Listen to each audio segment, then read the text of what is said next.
Dr. Ramsey, how did you decide to pursue the education profession?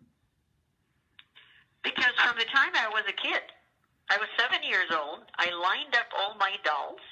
In fact, I just found a photo that my brother into the archives found of my two dolls, and I would line them up and I would teach. And then I would give the highest grades to my favorite dolls, which was cheating because I gave my boy doll, Jackie, one of the highest grades. And so Charming and Jane. And so they got, and then the others, I gave them lower grades. And I said, how unfair I am because I'm biased with my students. But I knew I was going to be a teacher.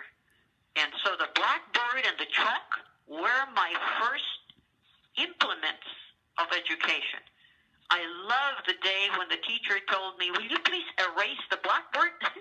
Who would like to erase the blackboard? It was me, because I got closer to becoming the teacher. And then I did this for 50 years, which is to me the gift that God gave me, touching young people's lives and teaching not just subject matter, but life. And the boxes that I have from my students telling me, Dr. Ramsey, you taught me life, not just English. Those are, for me, they are irreplaceable and priceless. And Dr. Ramsey, what did you learn from your students? Wow, my students varied in every form because I taught college students at the University of Santo Tomas for 13 years.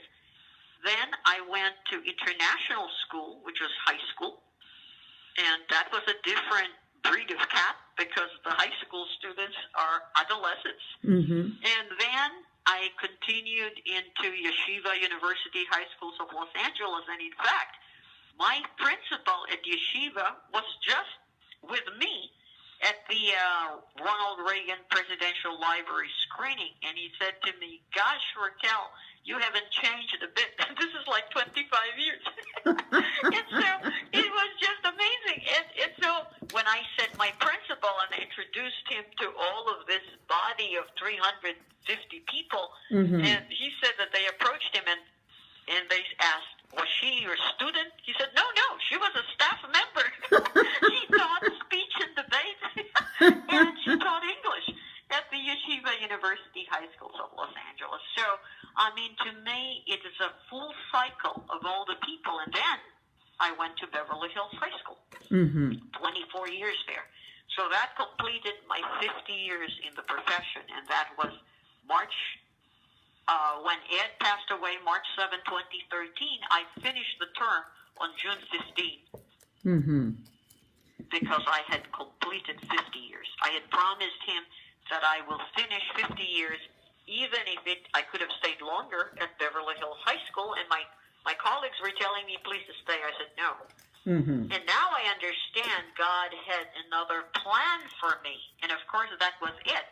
Saying to me, you've got projects, Rocky, to do about me. Right. And that is really amazing. Now that I am reviewing my entire life, and it is just a full life of devotion to young people of all ages. Now, Dr. Ramsey, before we go to my favorite segment of our interview, when you first met Colonel Ramsey, what was your retirement like? It must have been so memorable, something unforgettable. But what was it like leaving the Beverly Hills Unified School District? Well, my retirement was really mixed emotion. It was bittersweet. I didn't have my love by my side.